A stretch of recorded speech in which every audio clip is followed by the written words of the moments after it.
Welcome to the Ancient and Sacred Trees audio blog, Tree Teaching and Forest Bathing Meditation. A light exists. The trees have been whispering to me. They have noticed the lengthening days stretching out imperceptibly, slowly pushing the dark's domain to the edges of the sky. Jack Frost still builds his sparkling kingdom each night, his icy jewels disappearing at a touch from dawn's slender fingers. It's a secret affair that humans sometimes stumble upon just as the lovers are saying goodbye, their words the vapour spiralling up from fences and hedges in the sun. Despite the frost, the wind, the mud, the dark, the trees slowly stretch themselves. Look there. Tiny blooms balanced on delicate twigs, tiny balls of colour, buds balanced, waiting to open. Slowly they unwrap themselves like tiny gifts to the present moment. Petalled wonders opening. 1, 2, 3, 4, 5. Perfect roundels circling a small centre of wonder. Dancing dots of pollen, and at the heart centre, sticky for receiving pollen from visiting insects.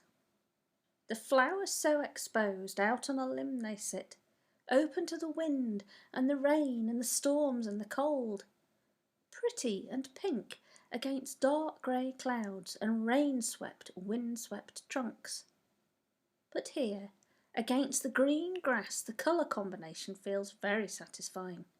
Spring is coming. How extraordinary that they should give so generously of themselves. Then, as the wind blows, the first tiny flutters of pink sink to the ground, little drops of colour on the grass. As I stand there, the sky lightens, and many hundreds of tiny flowers above dot the blue sky. A Light Exists in Spring by Emily Dickinson. A light exists in spring, not present on the year at any other period, when March is scarcely here. A colour stands abroad on solitary fields that science cannot overtake, but human nature feels. It waits upon the lawn, it shows the furthest tree upon the furthest slope you know, it almost speaks to you. Then, as horizons step, or noons report away, without the formula of sound, it passes, and we stay.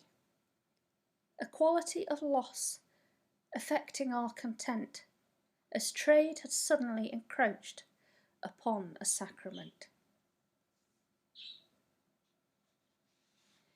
The human heart is far more alive to things than we realise. Light on a limb forest bathing meditation. Find, if you can, a tree in flower.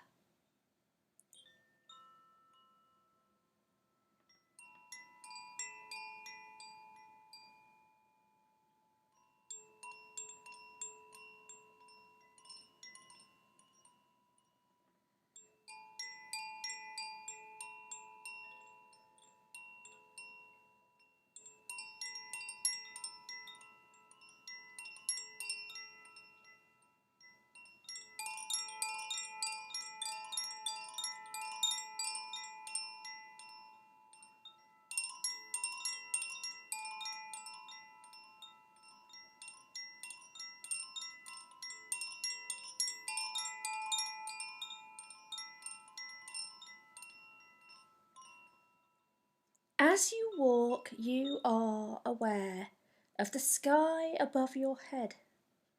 Feel the limitlessness of sky.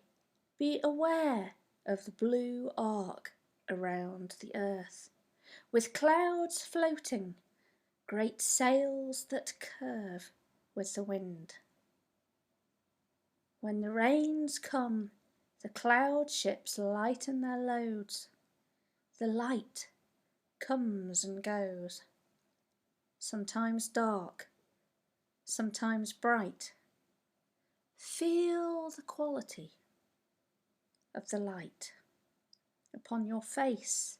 How does it feel to close your eyes and then to open them? See dark shapes of trunks of trees. See how they reach to the light. Feel how shade is different to being in the light. As you step towards a tree, feel its presence radiate outwards. See the span of its branches, the weight of its limbs held against gravity. See how it sits in the wind. Where are its flowers? Look to the lengths of its limbs, its patterned branches, its tiny twigs like fingers, beringed with blossoms, just as pink, as beautiful as dawn. See how delicate the tiny flowers. Feel their fragility, soft upon your fingers. See how they grow and balance upon dark wood. Against late winter's cold, let that tenderness open your heart like a ball of colour opening, 5-petaled to the light.